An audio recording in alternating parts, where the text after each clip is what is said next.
This segment is brought to you by Central National Bank. Put our ag professionals to work for you. Duane Toews joining you once again here on KFRM Update from the Kansas Livestock Association Annual Convention and Trade Show in Wichita.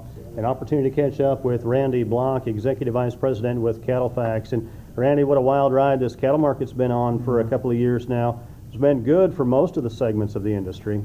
It's been a nice change. It's good to see people make some money, and so much of it was driven by increased moisture situations. Starting to see the rains come in central and southern plains, and of course the northern plains regions continued to recover in 2014. So all of us have benefited from that increased moisture flow.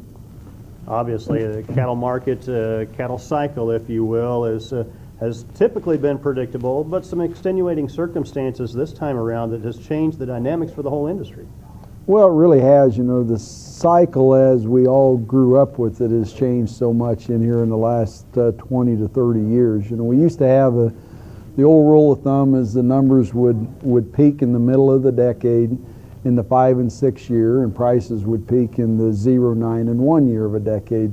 So that was really the old cycle that everybody cut their teeth on. But this one has been so much different over the last 20 years as we've gone through increased productivity. The things that are similar though today is when we hold heifers and we hold cows back, markets respond. And no different than the late 70s and the late 80s when we went through those cyclical times in there. When those things happened, supplies would drop more than 4 to 5%. Prices would have big shots of 25 to 30%. And this year's been spot on with what we've seen in those other time periods. Obviously, the big million-dollar question is for most guys, how long does it last? There are a number of things that make that a dependent variable. Well, they really do, but I think you have to sit back and look at demand was so strong this year. Not just U.S. demand, but global demand continues to be very strong. Consumer income, that part of the equation, they aren't growing as fast as what we really thought they would. But demand continues to be very strong, and when we look at this drop in gasoline prices, that's going to put between $300 and $400 of disposable income back in every consumer's pocket as we go into 2015 compared to 2014. So that's a big number. That's discretionary income where people have an opportunity to eat out more often, and we know they like to pick beef when they eat out. So I think that's a good opportunity for our industry. Obviously, when you have decreasing supply, you have increase in price, but we've even outstripped that with beef as a premium product this go-around. We really have, and I think the thing that we need to all step back and look at, Duane, is these markets got so explosive because pork production was down and poultry production both declined in here at the same time that we saw this big drop in beef production. Normally you wouldn't see that.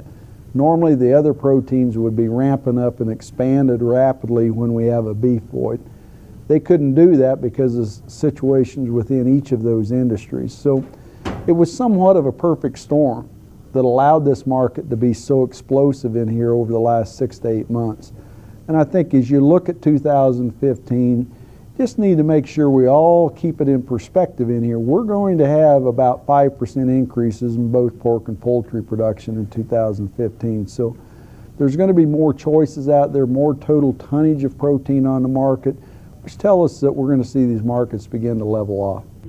Those comments from Randy Blach at Wichita at the Kansas Livestock Association Annual Convention and Trade Show. We'll be back with more from Randy after this.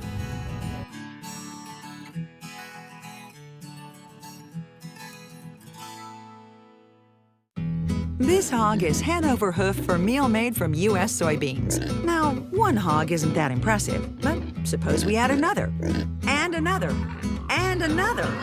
Before long, you've got billions of hungry customers around the world all clamoring for the same thing. Our soybeans.